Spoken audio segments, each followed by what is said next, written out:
দুনিয়াতে এমন ভাবে বসবাস করো যেমন পানির মধ্যে, কাদার মধ্যে বাইম মাছ বসবাস করে। বাইম মাছ কিন্তু পানিতে পাওয়া যায় না, বাইম মাছ কাদার ভিতর থেকে টেনে টেনে বের করতে হয়। কিন্তু আশ্চর্যের ব্যাপার, ওই বাইম মাছের গায়ে কিন্তু কোনো কাদা খুঁজে পাবেন না। আল্লাহর হাবিব ডাক দেয়া কয়, দুনিয়াতে এমন ভাবে বসবাস করো যেন তুমি বাইম মাছের মতো কাদাতে বসবাস করলা, কিন্তু গায়ে কাদা কোনোদিন লাগানো যাবে না। কুম ফিদ দুনিয়া কান্নাকা গরীব, তুমি একজন পরদেশী, তুমি একজন মুসাফির। মুসাফির যেমন বিদেশে গিয়া বিল্ডিং বানায় না, অট্টালিকা বানায় না, মার্কেট বানায় না, ঠিক কিনা বলে? কারণ মুসাফির জানে আমার বাড়ি হলো সিরাজনগর, আমি সৌদি আরবের দাম্মাম, সৌদি আরবের আবা, সৌদি আরবের রিয়াদ, কোথাও আমার বাড়ি নয়, আমার বাড়ি হলো সিরাজনগর। সুতরাং ওখানে কিছুদিন থাকার জন্য, বসবাস করার জন্য সে কিছু সামান কিনে আবার আসার সময় সেগুলো বিক্রি করে চলে আসে। আসল বাড়ি হলো সিরাজনগর। ঠিক আল্লাহর হাবিব বলেন, কুম ফিদ দুনিয়া কাআন্নাকা গরীব, তুমি একজন পরদেশী, তুমি একজন মুসাফির। মুসাফির যেমন বিদেশি গিয়ে কোনো কিছু বানায় না, দুনিয়াতেও তুমি স্থায়ী বসবাসের কোনো ব্যবস্থা করো। এমন বিল্ডিং বানায় যে ফাউন্ডেশন এমন মজবুত করে দিছি, 10 তলা করলেও কিছু হইব না, ফাউন্ডেশন করতে করতে সব টাকা ওখানে খাওয়াই দিছে। এরপরে যে 1 তলা 2 তলা করবো, টাকা নাই, হাউস লোন নেয়, মানুষের কাছে সুদ লোন নেয়, সুদ করে। আল্লাহ ডাক দেয়া কয়, না না, সুদ করবা না, সুদি লেনদেন করবা না, তুমি চলে গেলে এটার জবাব তোমার ছেলেরা দিবে না। কথা বলেন ঠিক কিনা? কুম ফিদ দুনিয়া কাআন্নাকা গরীব ওয়া আবিরু সাবিল। আল্লাহর নবী কথা দিয়ে চলে যান, রাস্তার সাইডে বাইরে যত সুন্দর বিল্ডিং দেখো, এটি দেখে তোমার লোভ করলে লাভ হবে না, এটি তোমার নয়, এটা হলো আরেকজনের। ফিকিরে খুদকুন, ফিকিরে খুদকুন, ফিকিরে বেগানাম কুন, ফিকিরে খুদকুন, ফিকিরে খুদকুন, ফিকিরে বেগানাম কুন, बर ज़मीने दीगरा खानाम कुन, बर ज़मीने दीगरा খানাম কুন। আরেকবার আর বাড়িতে যদি ভালো করে টাইল দেয়া বিল্ডিং করেন, বিল্ডিং থাকবো না ভাঙ্গা ফালাইব? কথা কয় না, থাকবো না ভাঙ্গা ফালাইব? এটা আরেকজনের জায়গা, এই দুনিয়া তোমার বসবাসের জায়গা নয়, তোমার আসল ঠিকানা হলো কবর। ঠিক কিনা বলেন? ইহা হাম সব মুসাফির হ্যায় ওহি আখির ঠিকানা, কোই আগে রওয়ানা হ্যায় কোই পিছে রওয়ানা। এই সিরাজনগরে কত মুরব্বীরা ছিলেন, ডাইনে বামে তাকাইলে এখন এদেরকে দেখা যায়। আমার নানার বাড়িতে নানারা ছিলেন, আমার নানা ছিলেন, এখন কোনো নানারা আছে? পায় না, সব শেষ। পূর্ব পাড়ার মুরব্বীরা ছিল, এখন আছে কেউ? দক্ষিণ পাড়ার, পশ্চিম পাড়ার, এখন যারা আছে কিছুদিন পরে এদেরকেও দেখা যাবে না, আবার নতুন প্রজন্ম আসবে। ঠিক কিনা বলেন? কেন আমরা মৃত্যুকে স্মরণ করি না? মুসাফির হর খুজা বাশাদ ওতন রায়াদ মিদাদ, চো বুলবুল দর কফস বাশাদ চমন রায়াদ মিদারা। ময়না পাখিরে পিঞ্জেরের ভিতরে যে ঢুকায় রাখে, এটা কি ওখানে শান্তিতে থাকে না সারাদিন ছটফট করতে থাকে? কয় ময়না পাখি শুধু বারবার ঠুকরায়, কারণ ময়না পাখি জানে এই পিঞ্জিরা আমার বাড়ি না, আমার বাড়ি হলো জঙ্গল, কেন আমার এই পিঞ্জিরায় বন্দি করলাম? এজন্য মুসলমান মনে রাখতে হবে, দুনিয়া আসল ঠিকানা নয়, আসল ঠিকানা হলো জান্নাত। ঠিক কিনা বলেন? ঠিক কিনা বলেন? পরের জায়গা পরের জমি ঘর বানিয়ে আমি রাই, পরের জায়গা পরের জমি ঘর বানিয়ে আমি নয়, আমি তো সেই ঘরের মালিক নয়, আমি তো সেই ঘরের মালিক নয়। আমার লাশটা নিয়ে ছেলেরা মারামারি শুরু করবে, দাফন হয় নাই বলবে, এক ছেলে বলবে এই দুই রুম আমার, আরেক ছেলে বলবে এই দুই রুম আমার। দুইজনের মধ্যে মারামারি থামানোর জন্য সর্দার ডাকা লাগবে, তাইলে কি ঘরটা আমার না আরেকজনে? পরের জায়গা পরের জমি ঘর বানিয়ে আমি রয়, আমি তো সেই ঘরের মালিক নয়, আমি তো সেই ঘরের মালিক নয়। কেন যে আমরা মনে করি না? আল্লাহর হাবিব সাল্লাল্লাহু তাআলা আলাইহি ওয়াসাল্লাম বলতেন যে বেশি বেশি কবরকে স্মরণ করো। হযরত উসমান ইবনে আফফান রাদিয়াল্লাহু তাআলা যখন কবরের পাশে দিয়ে যাইতেন, উসমান ইবনে আফফান ইসলামের ৩ নম্বর খলিফা, পয়গম্বরের 2 জন মেয়ের জামাই। এই জন্য উসমান ইবনে আফফানকে যুন্নুরাইন বলা হয়, আল্লাহ নবীর 2 কলিজার টুকরা মেয়ের জামাই। আল্লাহর হাবিব বলেন, আমার উসমানের যদি আরেকটা মেয়ে থাকতো, আমার উসমানের কাছে ওই মেয়েটাকে আমি বিবাহ দিতাম। কত বড় ফজিলতওয়ালা সাহাবী! আসাদুহুম হায়াআন উসমান ওয়া আকদাহুম আলী। সবচেয়ে বড় হায়াদার ব্যক্তি ছিলেন হযরত উসমান ইবনে আফফান রাদিয়াল্লাহু তাআলা। ইসলামের 3 নম্বর খলিফা উসমান ইবনে আফফান রাদিয়াল্লাহু তাআলা কবরের পাশে দিয়ে যখন যাইছে, 2 চোখ দিয়া top top top top top top করে পানি পড়তে পড়তে দাড়ি মোবারক ভিজা, শরীরের মধ্যে পানি।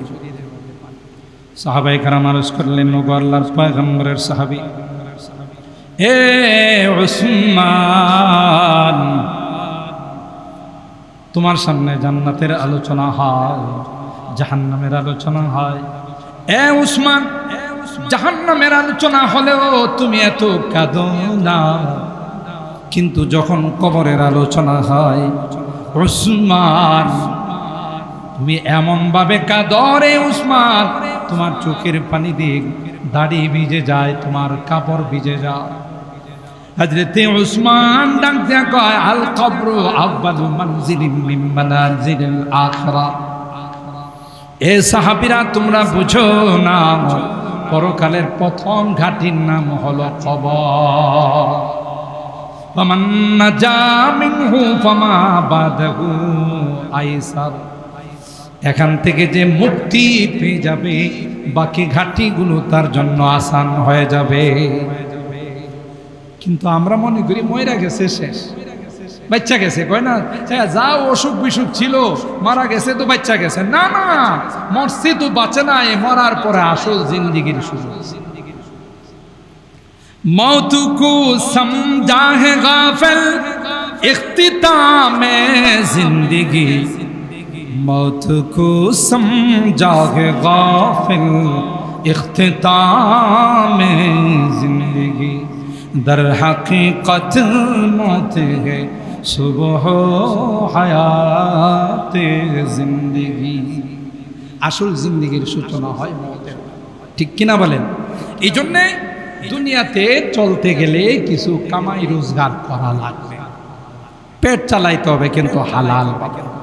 বড় লোক হওয়ার জন্য হারাম ভাবে কোনো কামাই করা এক নাম্বার জিনিসটাকে 2 নাম্বার জিনিস বলে বিক্রি করা, মাপে কম দেওয়া যাবে না, বাটপারি সিটারি দান্দালি করা যাবে না, কোনো ডিউটি ফাঁকি দেওয়া যাবে না।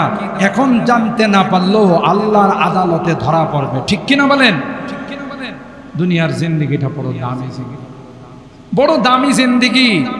এই জন্য আল্লাহ কোরআনের এই আয়াতের মধ্যে বলেন, এই জিন্দেগি দিয়া যারা পরকাল কামাই করছে তারা সফল কাম, আর যারা পরকাল ক্ষতিগ্রস্ত করে ফেলাইছে, খুইয়া ফেলাইছে, নষ্ট করে ফেলাইছে, ওদের মতো নির্বুধ আর বোকা দ্বিতীয় পৃথিবীতে আর কে। মোহতারাম হাজির, তাই আমরা বর্তমান দুনিয়ার জগতে আমরা আছি, চিরকাল এখানে আমরা থাকব। কি বলেন? থাকব। যার যার সময় মতো চলে যাব। আমাদের মুরব্বীরা যেমন চলে গেছে, আমাদের এই আশপাশের যারা মুরব্বীরা ছিলেন, কেউ নাই, সাতিয়া, সিরাজনগর, বুধল, মালিহাতা, নন্দনপুর, সোহিলপুর, তেলিনগর, বড় বড় যারা ছিল, এখন একজনকেও খুঁজে পাওয়া। এরা কোন দেশে গেছে? না ফেরার দেশে গেছে। কোন দেশে? এই দেশটার নাম কি? না ফেরার দেশ। যে দেশে গেলে কেউ কোনোদিন আর ফেরত আসে না। আমাদেরই চলে যেতে। আমাদের রইসুদ্দিন মামা বড় ভালো মানুষ ছিলেন, সারাটা জিন্দেগি ইমামতি করছে, মানুষের নামাজ পড়াইছে, এলেম কালাম শিখছে। আমাদের হাবিবুর রহমান মামা সারাটা জীবন মাদ্রাসায় পড়াইছে, মসজিদ মাদ্রাসার খেদমতে ছিল। এরকম ভাবে যারা এই দুনিয়াতে ছিলেন সবাই সারা জীবন দিনের কাজ করে গেছেন, কিন্তু আজকে চলে গেছেন, আর আসবে। আমরাও চলে যাব। এই জন্য আমাদের উচিত, আমাদের চিন্তা করা দরকার যে কি নিয়ে, ঠিক না? যাওয়ার আগে চিন্তা করতে হবে, ভাবিয়া করিও কাজ, করিয়া ভাবিও না। করার পরে ভাবলে চলবে না, করার আগে ভাবতে হবে কাজটা যে করব সঠিক হবে না বেঠিক হবে।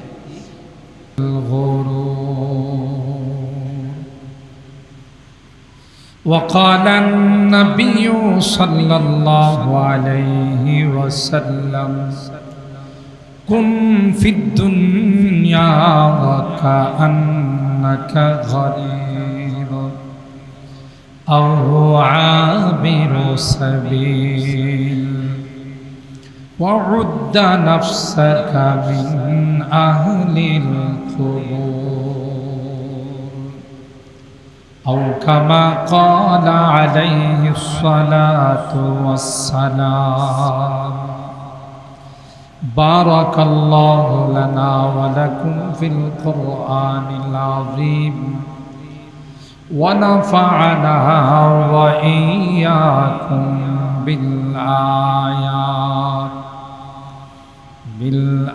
بالآيات والذكر الحكيم.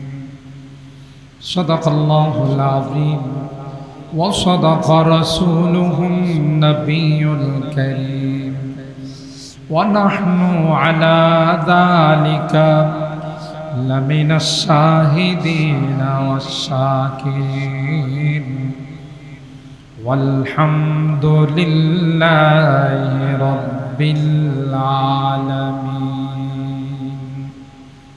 সকলে দুরূদ শরীফ।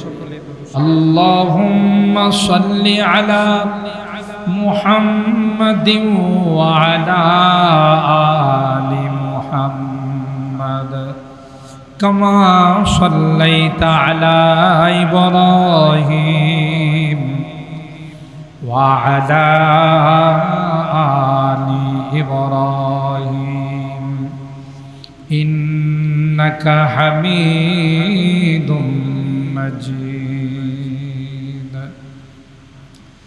اللهم بارك على محمد وعلى آل محمد كما باركت على إبراهيم وعلى آل إبراهيم إنك حميد مجيد الحمد لله ثم الحمد لله মরহুম হযরত মাওলানা হাজী রইসউদ্দিন সাহেব এর স্মরণে পাশাপাশি আমার মামাজান হযরত মাওলানা হাবিবুর রহমান সাহেব, মাওলানা আব্দুল হান্নান সাহেব এবং মাওলানা আবুল কাসেম সাহেব সহ সিরাজনগরের সকল মুর্দেগানের মাগফিরাত কামনায় আয়োজিত আজকের দোয়ার মাহফিলের সম্মানিত সদর, ঐতিহ্যবাহী মালিহাতা মাদ্রাসার সম্মানিত সুযোগ্য মুহাদ্দিস হযরত মাওলানা বজলুর রহমান সাহেব দামাত বারাকাতুহু, উপস্থিত আছেন অস্ত্র মসজিদের সম্মানিত ইমাম ও খতিব মামাজান হযরত মাওলানা মুখলিসুর রহমান সাহেব, হযরত উলামায়ে কেরাম, বেরাদারানে ইসলাম, পর্দার আড়ালের মা ও বোনেরা, আল্লাহ পাকের দরবারে লাখো কোটি শুকরিয়া যে রব্বে কায়নাত দীর্ঘক্ষণ পর্যন্ত বসে উলামায়ে কেরামদের জবান থেকে মূল্যবান আলোচনা শোনার তৌফিক দান করেছেন। এই জন্যে অন্তরের অন্তঃস্থল থেকে কালিমাতুশ শুকর আদায় করি, বলি আলহামদুলিল্লাহ।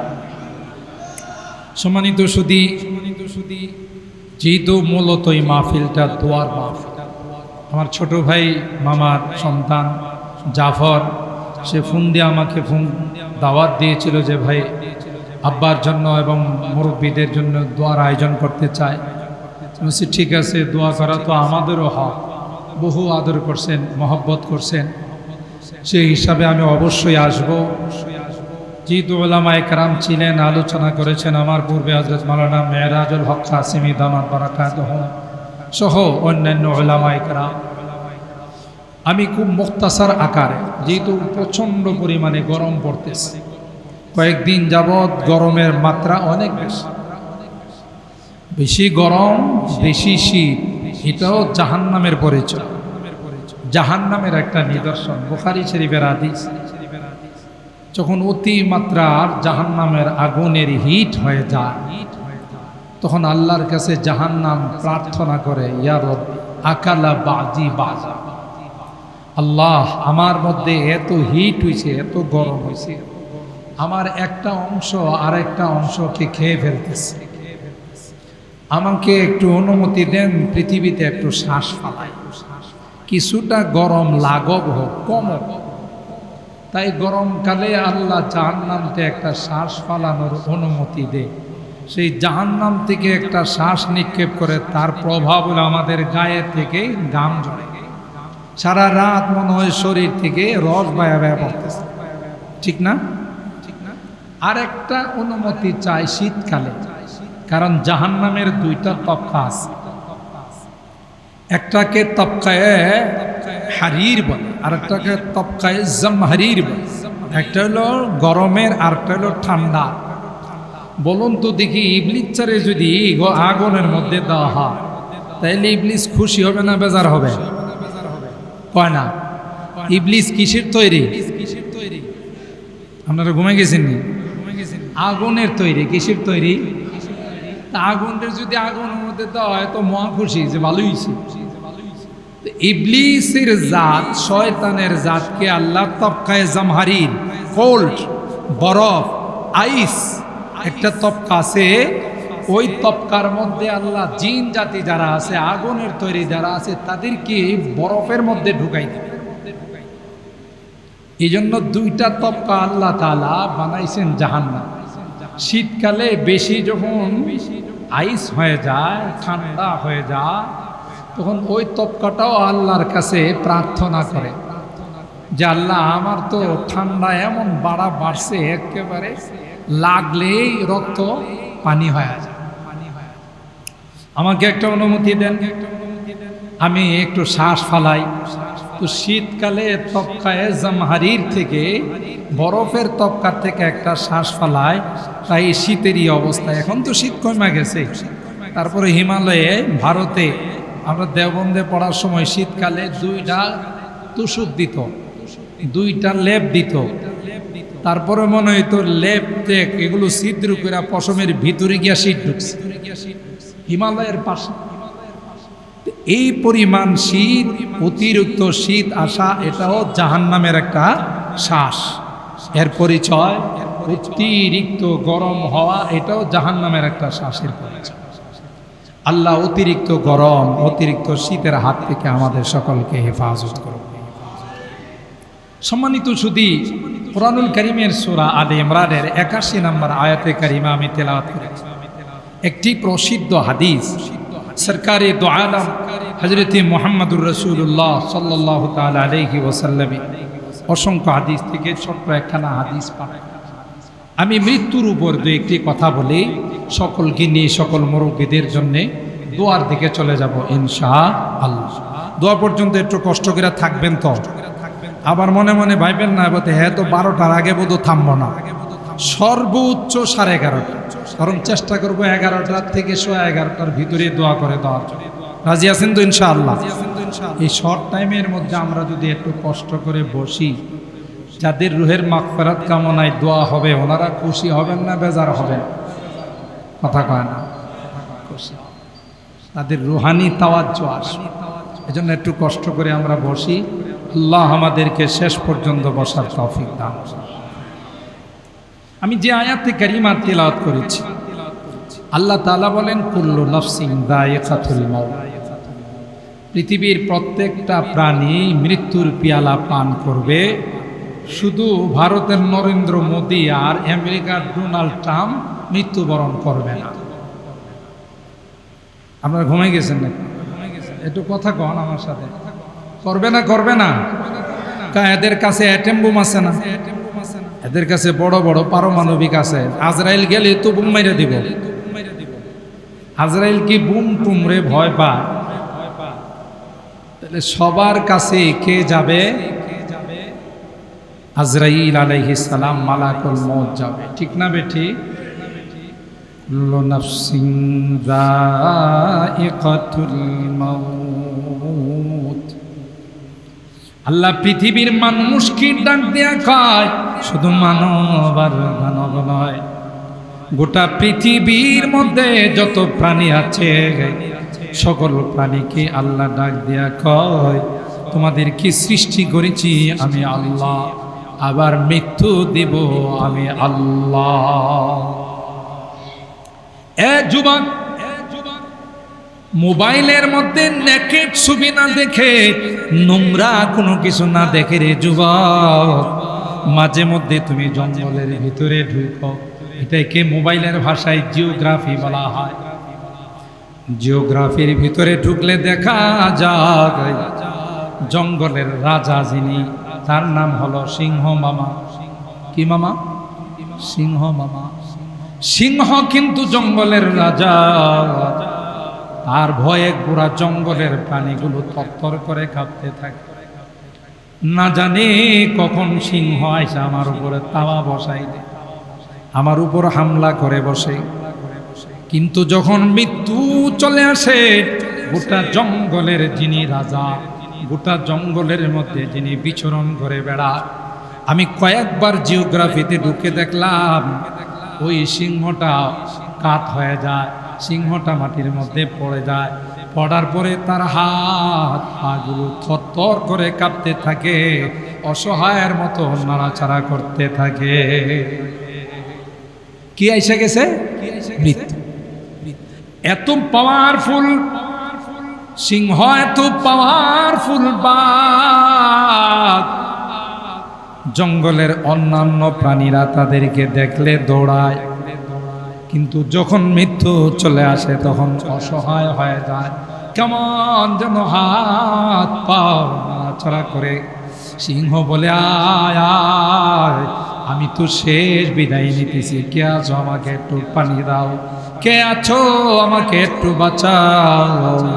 আল্লাহ ডাক দেয়া কই, না না, মৃত্যু চলে আসছে, পৃথিবীর কেউ তোমাকে বাঁচাইতে পারবে না। ঠিক কিনা বলেন? ঠিক কিনা বলেন? ইদিল মানিয়াতু আনসাবাত আযফারাহা, ইদিল মানিয়াতু আনসাবাত আযফারাহা, আলফাইতা কুল্লা তামিমাতিন লা তানফাউ। কবি ডাক দেয়া কয়, মৃত্যুর আলামত যখন শুরু হয়ে যায়, কোনো ডাক্তারের কাজে আসে না, কোনো ঔষধ কাজে আসে না, কোনো চিকিৎসা কাজে আসে না। ডাক্তাররা কয় সময় শেষ হয়ে গেছে, কি খাইতে যায় খাওয়াই দেন, বলে না। হাসপাতাল থেকে ফেরত পাঠায়, ঢাকা থেকে ফেরত পাঠায়, সময় তার ফুরাই গেছে, তারে বাড়িতে নিয়ে যায়। মৃত্যুর মতো অসহায় পৃথিবীর সকল পাওয়ার মৃত্যুর কাছে কি অসহায়, কোনো পাওয়ার নাই, পাওয়ারলেস, জিরো। সুতরাং এই মৃত্যুর পেয়ালা সকলকে পান করতে, যদি মৃত্যুর পেয়ালা পান না করা লাগতো আল্লাহ নবী দুনিয়া থেকে যাইতেন। এই পৃথিবীটা সাজাইছেন আল্লাহ কার জন্য? বলেন আল্লাহ নবীর জন্য। তিনি না আসলে পৃথিবীর কোনো কিছু আল্লাহ সাজাইতেন। আসমান জমিন, পাহাড় পর্বত, নদী নালা, গ্রহ তারা, এই যা কিছু আছে সব কিছু আল্লাহ সাজাইছেন আমার নবীর জন্য। যদি মৃত্যুর পেয়ালা পান করা না লাগতো, যার জন্য আল্লাহ পৃথিবী বানাইছেন তাকে আল্লাহ পৃথিবীর থেকে নিয়ে যাইতেন। আল্লাহ নবী আসেন না, চলে গেছে, কনা হারে সবাই রাগ করে বসে রয়েছে। আল্লাহ নবী আসেন না, চলে গেছেন। আল্লাহ নবী রওজায়ে পাকে শুয়ে আছে। পৃথিবীর এই জমিন ত্যাগ করে বরজখের জগতে জিন্দা নবী শুয়ে আছেন। সুবহানাল্লাহ। আল্লাহ বলেন ইন্নাকা মাইতুন ওয়া ইন্নাহুম মাইতুন সুম্মা ইন্নাকুম ইয়াওমাল কিয়ামাতি ইনদা রাব্বিকুম তাখতাসিমুন। আল্লাহর হাবিবকে ডাকতে কয়, হাবিব আমার, আপনিও চলে গেছেন, আপনার উম্মতও চলে যাবে। একটা পর্যায়ে মালিকের কাছে দাঁড়াতে হবে, জিন্দেগির হিসাব নিকাশ দিতে হবে, এরপরে ফাইসালা হবে জান্নাত না জাহান্নাম। ঠিক না? আল্লাহ পাক জানাই।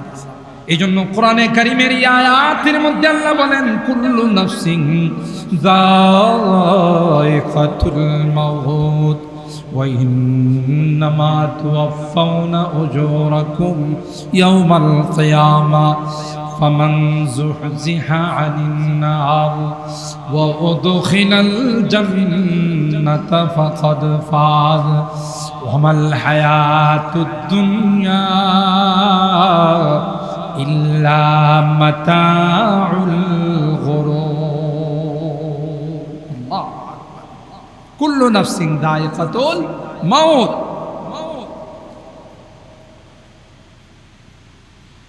ওয়া ইন্নামা তুওয়াফাউনা উজুরাকুম ইয়াওমাল কিয়ামা।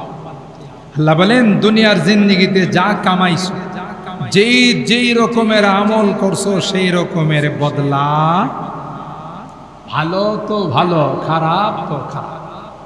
ইনকানা খায়রান ফাখায়রুন ওয়া ইনকানা শাররান ফাশার। তাহলে বোঝা গেল দুনিয়া আমল নির্ভর করবে আমার পরকালের জিন্দেগি কিভাবে সাজাও।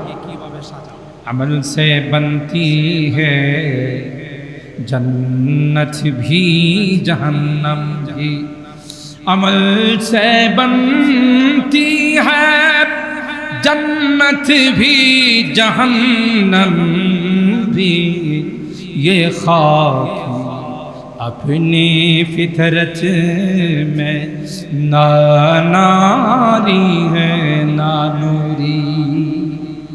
আমল দিয়ে জান্নাত বলে, আমল দিয়ে জাহান্নাম। এখন আমার আমল কি জান্নাতের আমল বানাবো না জাহান্নামের আমল বানাবো, এটা আমার উপর নির্ভর। আল্লাহ পাক ডাক দিয়ে বলেন ওয়া ইন্নামা তুওয়াফাউনা উজুরাকুম ইয়াওমাল কিয়ামা। দুনিয়াটা দুনিয়া দারুল আমাল ওয়াল আখিরাতু দারুল হিসাব। দুনিয়া হলো আমলের জায়গা, আর পরকাল হলো হিসাব নিকাশ। পরকালে আমল করার সুযোগ নাই। নামাজি ব্যক্তিরা, বুখারী শরীফের হাদিস, নামাজি ব্যক্তি যারা, এরা যখন মুনকার নাকির আসবে, এরা কবরের থেকে দেখবে পশ্চিম দিকে সূর্যটা লাল হয়ে গেছে। সুবহানাল্লাহ কবেন না? কি হয়ে গেছে? পশ্চিম দিকে সূর্যটা লাল হয়ে গেছে। তো মুনকার নাকির আয়েশা বলবে যে আপনার সাথে আমাদের পার্সোনাল কিছু কথা আছে, প্রাইভেট কিছু প্রশ্ন আছে। আর এই আল্লাহর বান্দা কবে যে বসেন, দেখেন না সূর্যটা তাম্বুটা লাল হয়ে গেছে, সূর্যটা লাল হয়ে গেছে, আমি আগে আসরের নামাজটা পড়ে নি, পরে আপনাদের সাথে কথা বলবো। সুবহানাল্লাহ। মুনকার নাকির কয় আগে কথা বলেন পরে নামাজ পড়েন। কয় এই মিয়া, আমার নামাজ কাজা হয়ে গেলে আপনি জবাব দিবেন? একটা পর্যায়ে যখন সে মানবেই না, তখন মুনকার নাকির বলবেন, ভাই আপনি যে নামাজ করতেছেন, নামাজ পড়বেন, আপনি তো নামাজের জগতে নাই, আপনি দুনিয়ার জগতে নাই। আমি দুনিয়ার জগতে নাই। বলে না, কই? আপনি তো কবরে, এদিক তাকাবে ওই দিক তাকাবে, আমি কবরে? বলে হ্যাঁ। তো আমি দুনিয়ার থেকে কবে আসলাম? কই যে আপনার আমাশা হয়েছিল, আপনার যে কালো জ্বর হয়েছিল, আপনার ডেঙ্গু হয়েছিল, টেঙ্গু হয়েছিল, এই রকমের আপনার দুরারোগ্য ব্যাধিতে আক্রান্ত হয়েছিলেন, তখন আপনি মারা গেছেন। তাই? আমি তো বুঝতে পারি না। তো আপনার মতটা বড় সহজ হয়েছে, এখন আর নামাজ লাগবে না, নামাজের জগতে না। নামাজি ব্যক্তি কি সহজ তার জানটা চলে গেছে, সে বলবে আমি নামাজ পড়িনি। মুনকার নাকির বলবে নামাজ পড়া লাগবে না, নামাজ পড়ার জিন্দেগি আপনি খতম করে ফেলাইছেন। তার মৃত্যুটা সহজ হয়েছে না কঠিন? জোরে বলেন। সহজ মৃত্যুর জন্য আল্লাহর কাছে দোয়া করা, নেককারদের কাছে জান্নাতি ফেরেশতারা আয়েশা ডাক দেয়া বলবে, ইয়া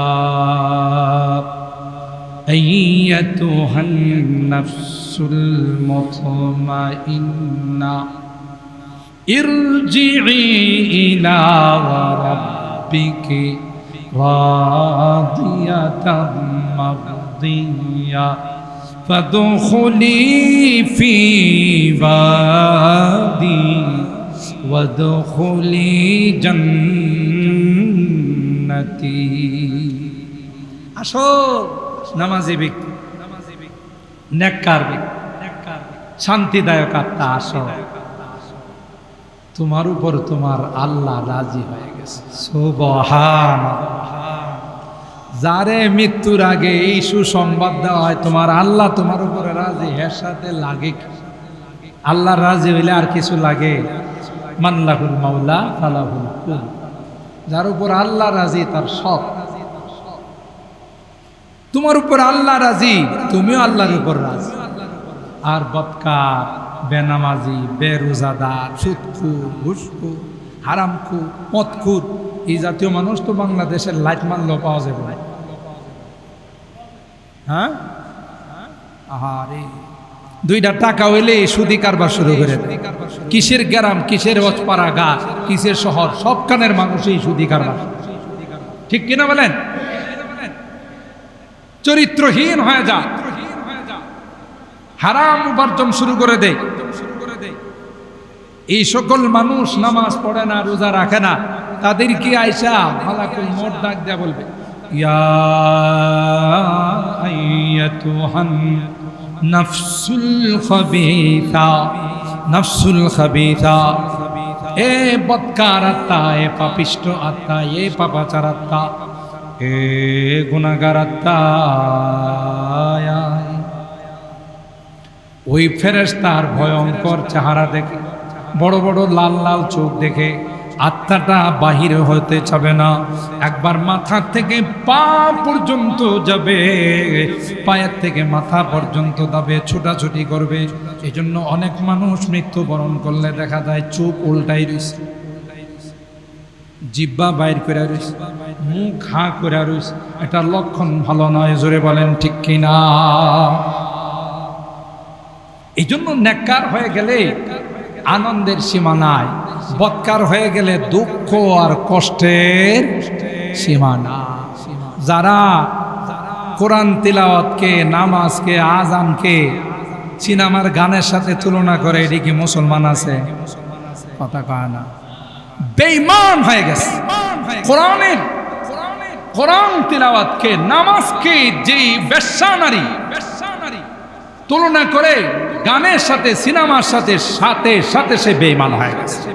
হোক না সে এমপি, তার ঈমান নাই, সে বেঈমান হয়ে গেছে। ঠিক কিনা বলেন? সরকারের কাছে সে এমপি হতে পারে, মানুষের কাছে সে দলের নেত্রী হতে পারে, কিন্তু আসলে ঈমান খোলাসা। ঈমান কি? খোলাসা। বেঈমান, তার আর কবরে শাস্তি পাওয়ার জন্য আর কিছু বলা লাগবে না। এই যে দুইটা কথা বলছে, তাওবা না করলেই বেঈমান হয়ে কবরে যাবে। আহারে, মানুষের সমর্থন অর্জন করবার জন্য তুমি কোরআনের বিপক্ষে কথা বলছো। আরে বদমাশি, আরে ব্যাখ্যের, আরে নাদান, তোর দল বড়, তোর পদ বড় না তার ঈমান বড়? বলেন যে ঈমান বড় না পদ বড়? ঈমান বড়। ঈমান বড়, পদ বড় নয়। তোমার দল বড় নয়, তোমার সমর্থন বড় নয়, বরং সবচাইতে বড় এবং দামি জিনিস হলো ঈমান। ঠিক কিনা বলেন? আল্লাহর হাবিব বলেন, লা তুশরিক বিল্লাহি শাইআ ওয়া ইন কুতিলতা আও হুররিকতা। উম্মাত, জীবনে কোনোদিন শিরিক করবা না, জীবনে কোনোদিন ঈমান হারা হবে না, ঈমান বিক্রি করবা না। তোমাকে যদি হত্যাও করা হয়, তোমাকে যদি আগুনে পুড়িয়ে দেওয়া হয়, তারপরও তুমি জান দিয়ে দাও, ঈমানকে পর করতে পারবা না। ঠিক কিনা বলেন? জান দে দে पर न दे ईमान को, जान दे दे पर न दे ईमान को। প্রয়োজনে তুমি জান দিয়ে দাও, রক্ত দিয়ে দাও, কিন্তু ঈমানকে পর বানানো যাবে। দুনিয়াটা বড় সেনসিটিভ। আল্লাহ কি কই দেখেন, মান যুহজিহা আনিন নার ওয়া উদখিলাল জান্নাহ ফাকাদ ফাজ ওয়া মাল হায়াতুদ দুনিয়া ইল্লা মাতাউল গুরুর। আল্লাহ কয় দুনিয়ার হায়াতরা কিন্তু আস্থা ধোঁকাবাজ। ঠিক না বেঠিক? আমার সাথে বন্ধুত্ব করে আরেকজনের সঙ্গে বন্ধুত্ব করে কিছুদিন পর লাথি দিয়ে বিদায় করে দে। জোরে বলেন ঠিক কিনা? ওমান হায়াতুদ দুনিয়া ইল্লা মাতাউল গুরুর। আল্লাহ কোরআনে কারীমের মধ্যে দুনিয়ার হায়াতরা কিন্তু একটা ধোঁকার সামান, একটা বাটপার, সিটার, দান্দাল। কথা বলেন ঠিক কিনা? বিভিন্ন আকাশচুম্বী ধারণা, আশা দেয়া রাখে, কিন্তু যাওয়ার সময় এই শয়তানে আমার একটা সুতা নিয়ে যাইতেও দেয়। কোমরে যে কালো কাইতন লাগানো থাকে, এটা কি কবরে যাওয়ার সময় দেয়া দেয় না কাটতে রেখে দেয়? কারবারটা দেখছেন? কোমরের সুতাটা পর্যন্ত দুনিয়ার মানুষ কাইটা রাইখা দেয়। তার মানে কিছুই নেওয়া যাবে না, শুধু নেওয়া যাবে আমার আমল, আমার এই নেক আমল, এটাই আমার কবরের সঙ্গী হয়ে যাবে। সুবহানাল্লাহ। আল্লাহর হাবিব বলেন, কুদ্দুনিয়া কুন ফিদ দুনিয়া কাআন্নাকা গরীব আও আবিরু সাবিল ওয়াউদ্দা নাফসাকা মিন আহলিল কুবুর। আল্লাহর হাবিব ডাক দেয়া কয়, উম্মত, দুনিয়ার সঙ্গে মন লাগায় না, শরীর লাগাও, কিন্তু দিল লাগায় না। দুনিয়াতে এমন ভাবে বসবাস করো যেমন পানির মধ্যে, কাদার মধ্যে বাইম মাছ বসবাস করে। বাইম মাছ কিন্তু পানিতে পাওয়া যায় না, বাইম মাছ কাদার ভিতর থেকে টেনে টেনে বের করতে হয়। কিন্তু আশ্চর্যের ব্যাপার, ওই বাইম মাছের গায়ে কিন্তু কোনো কাদা খুঁজে পাবেন না। আল্লাহর হাবিব ডাক দেয়া কয়, দুনিয়াতে এমন ভাবে বসবাস করো যেন তুমি বাইম মাছের মতো কাদাতে বসবাস করলা, কিন্তু গায়ে কাদা কোনোদিন লাগানো যাবে না। কুন ফিদ দুনিয়া কান্নাকা গরীব, তুমি একজন পরদেশী, তুমি একজন মুসাফির। মুসাফির যেমন বিদেশে গিয়া বিল্ডিং বানায় না, অট্টালিকা বানায় না, মার্কেট বানায় না, ঠিক কিনা বলে? কারণ মুসাফির জানে আমার বাড়ি হলো সিরাজনগর, আমি সৌদি আরবের দাম্মাম, সৌদি আরবের আবা, সৌদি আরবের রিয়াদ, কোথাও আমার বাড়ি নয়, আমার বাড়ি হলো সিরাজনগর। সুতরাং ওখানে কিছুদিন থাকার জন্য, বসবাস করার জন্য সে কিছু সামান কিনে আবার আসার সময় সেগুলো বিক্রি করে চলে আসে। আসল বাড়ি হলো সিরাজনগর। ঠিক আল্লাহর হাবিব বলেন, কুম ফিদ দুনিয়া কাআন্নাকা গরীব, তুমি একজন পরদেশী, তুমি একজন মুসাফির।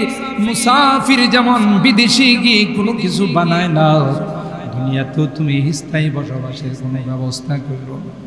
এমন বিল্ডিং বানায় যে ফাউন্ডেশন এমন মজবুত করে দিছি, 10 তলা করলেও কিছু হইব না, ফাউন্ডেশন করতে করতে সব টাকা ওখানে খাওয়াই দিছে।